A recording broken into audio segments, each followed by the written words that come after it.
A number of cities across Canada have banned the controversial practice of conversion therapy. You can now include Lethbridge in that conversation. Lethbridge City Council recently voted 7-2 to ban the practice for businesses. Now, to discuss this in more detail and other issues affecting our windy city is Lethbridge Mayor Chris Spearman. Welcome back to BCN, Mayor. Always happy to be here. Now let's talk about the fact that Councillors Joe Morrow and Blaine Hagan voted against this bylaw. What did they say? Why did they do that at Council? Well, I think it'd be better if they spoke for themselves rather than me paraphrase what they said. But, you know, we live in a democracy. They represent, you know, certain views in the city. People were wondering why the city needed to have this bylaw at all. And of course, I think we're the 8th city in Alberta now that's passed a conversion therapy bylaw that says it's not a business practice that we endorse. And if it occurs within the city, then there will be the fines or possible jail sentence. Yeah, and the fine's up to what, about $10,000 and possible, what, 6 months in jail? Yes. Now, apparently you seconded the motion, but you didn't support the original motion. Is that true? I put some amendments for discussion. Okay. Yeah. So, no, I supported it, and of course the mayor seconds all motions. Mm-hmm. So, what were some of the amendments specifically? Specifically, we had information, of course, that all the professional services like psychiatrists, psychologists, all do not endorse conversion therapy. So as a business practice, you know, the science doesn't support it. People were separating what is informal counseling versus professional direction, if you like. Yeah, or professional counseling or beyond. So basically, doing things against people's will for a business purpose. Now, I've spoken to some groups in the city who were a little upset at the fact that there was no public consultation or hearing on the issue. How do you respond to that? Well, we did receive over 500 emails, so people were submitting their opinions. So we felt that we had a good gauge of what was happening in terms of for and against the bylaw. Okay, how about some church groups as well who say, you know what, we still want to be able to offer that counseling through church if people want to reach out and maybe they're questioning their own sexual identity. Will they still have that opportunity in the city? This bylaw doesn't govern church groups. It's specific about businesses in the city. Okay, well that's good. The province announced its latest COVID-19 numbers, which included 3 new cases in our region, bringing the total number to 16 in Lethbridge. Across Alberta, 770 new cases, with more than half under the age of 40. Is the city prepared for a potential second wave of COVID-19? Well, I don't think we can ever be prepared, but what we would do, of course, is roll back some of the things we've been introducing in Phase 1 and Phase 2. And certainly we'd be looking for leadership from the province. We just don't want Lethbridge to be an isolated area that's suddenly peaking. So we just continue to ask people if they can maintain those measures that have been provided by the medical officer of health. You know, make sure we're washing our hands regularly, make sure we're maintaining physical distancing. Which we have here, about 6 feet here, yep. So we're good. It's important to do that. Okay. And, you know, we have to learn from what's happening in in other areas where it's gone badly wrong. So we can never be sure, and we always have to be vigilant, and it takes a whole community working together, making sure that we keep each other safe. Have you spoken to any other mayors in some other municipalities where maybe COVID has taken over and it's exploded, and they're saying to you, Chris, learn from my mistakes. Don't do what we did? The ones where it's taken over usually have been incident-specific, like associated with meatpacking plants, associated with an event, like many people attending a funeral, those types of things. So again, we need to make sure that we limit opportunities for people gathering in large crowds in close proximity. We're learning from what's happening in the big cities and in the U.S., people congregating closely in bars, on beaches, in other places are spreading COVID. And we have to make sure that people don't do that. We've heard disturbing reports about people gathering at Park Lake, people attending parties. We want to make sure that that's not a catalyst for COVID-19 spreading in Lethbridge. Well, I was at Red Rock Canyon recently as well, going for a little bit of a hike, and went down there, and hundreds of people, no physical distancing, no masks. Yeah. So, I mean, it's a huge but risk. You know what, it's a risk, but people are frustrated. They've been cooped up for the last 4 months. They want out. They want exercise, they want fresh air. All I can say is if you or your family are affected by COVID-19, if you have vulnerable people in your family who become exposed to it, people who have immune deficiency issues, elderly people in your families, that can be devastating too. If for some additional liberties that you may be taking, you may be putting others at risk, and how would you feel if a relative or a loved one in your family became gravely ill or even died? How is it going since the province relaunched Phase 2? I've noticed here in Lethbridge, some businesses are so thankful for the fact that they can bring back a lot of their clientele, but then other business owners like Average Joe's. The gentleman who bought Average Joe's was a month before COVID hit, and he had to close his doors permanently. So we have these business owners, restaurants especially, that have closed up shop permanently. What do you say to those business owners? It's a really difficult time, and there are no easy solutions. The city's trying to help. So what we're doing is, of course, with our deferring of the tax payments and our deferring of utilities, we're working with the businesses in the downtown to allow them to have spaces on the street to spread customers out. We're doing what we can to support as many businesses as possible, and we continue to meet as an economic recovery committee to make sure that we're looking at opportunities to help businesses. What's the long-term plan moving forward, Mr. Mayor, when it comes to attracting new business and more investment into our city? Well, we have economic development Lethbridge. We have groups that are working together to try and promote Lethbridge, the positivity about the value of investing in a city like ours. We're a small city. We work together. There's great opportunities to benefit from the college and the university and the research center here. And we're certainly promoting agriculture. And as we talked about last time, the new agri-food hub at the exhibition should be another catalyst for growth. And we need to make sure that we have a viable, functioning airport for post-recovery. Yeah, let's talk about that announcement, that $28.7 million investment for the new center at Exhibition Park that the Premier announced here. How much business do you think that will attract, especially when it comes to our agriculture community? Well, I think when we have people working together and talking about how we can advance agriculture, Canada's premier food corridor in southern Alberta here along Highway 3, what things do we all access to promote and grow our businesses? So I think having that growing community of food groups, I heard, for example, in Coaldale, the lettuce growing company became the sole supplier to Wendy's restaurant chain. That's right, yeah. So huge greenhouses. So there's another agribusiness doing well in this area. And we need to celebrate those successes and continue to promote Lethbridge and southern Alberta as a great place for food production and food for consumers.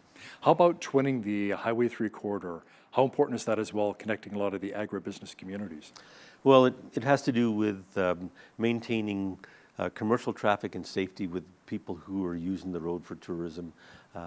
There have been horrendous accidents on that road each year until this year. So far, no serious accidents this year, but certainly people get frustrated on a two-lane road, slow-moving traffic. I think mobile homes moving down the road, blocking both lanes. For maintaining effective and reliable commercial business transits, we need twinned highway.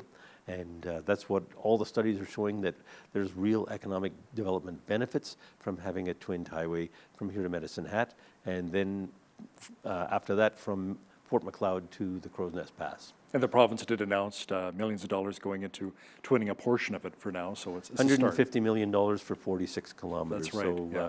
From Tabor to almost Bow Island.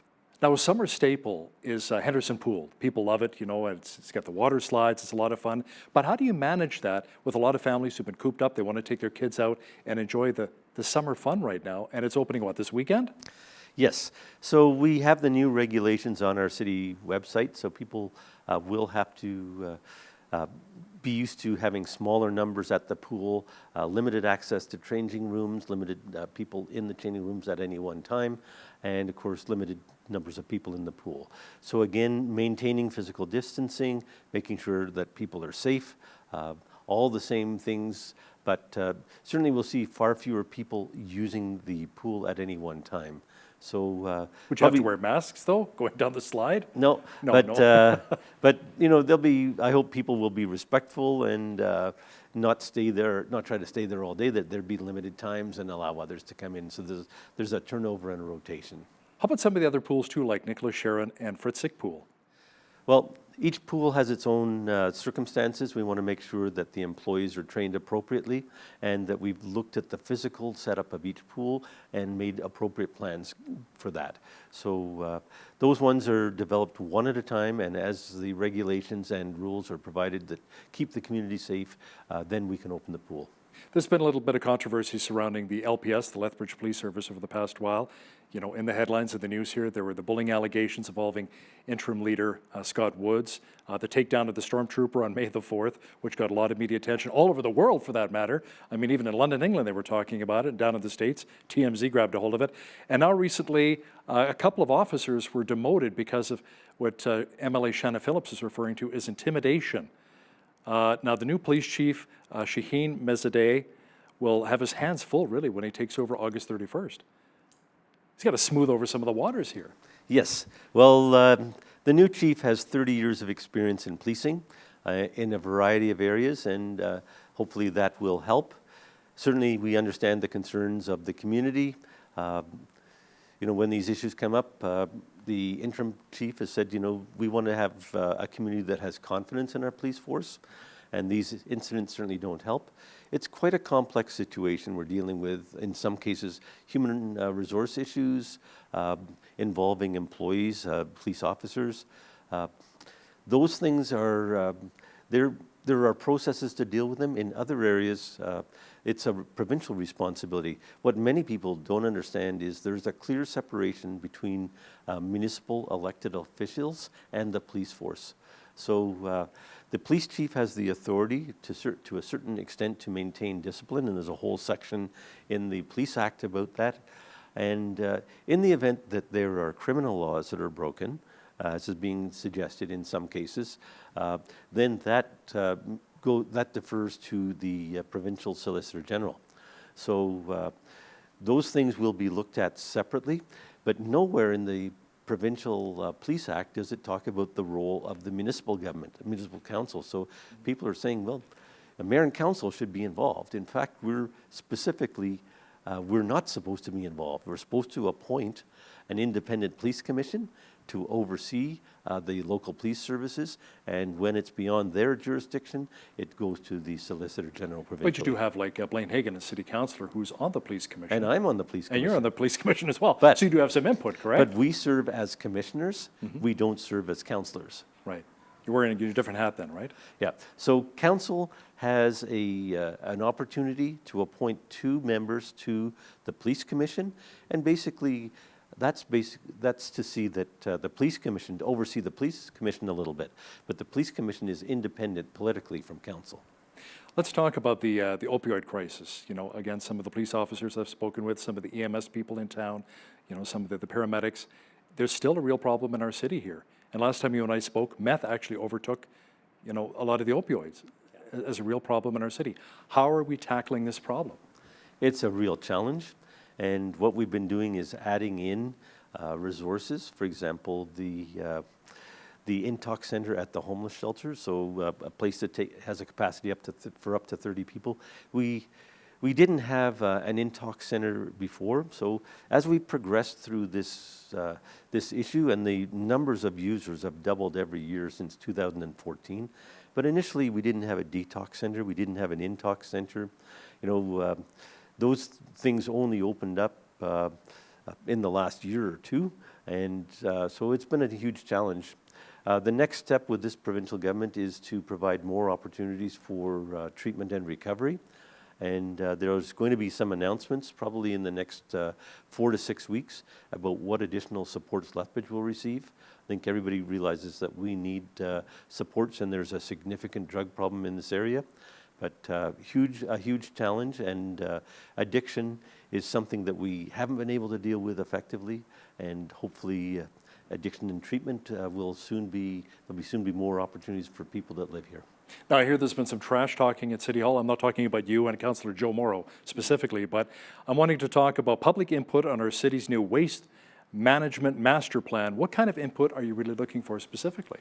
Well, we're wanting feedback from the community. We want people to read the master plan and talk about something more than local collection, but ways that we use waste and what can we do, what are the next steps in terms of what can we keep, what can we recover, what can we preserve, how can we be more environmentally friendly, in terms of all the things that are going into the landfill.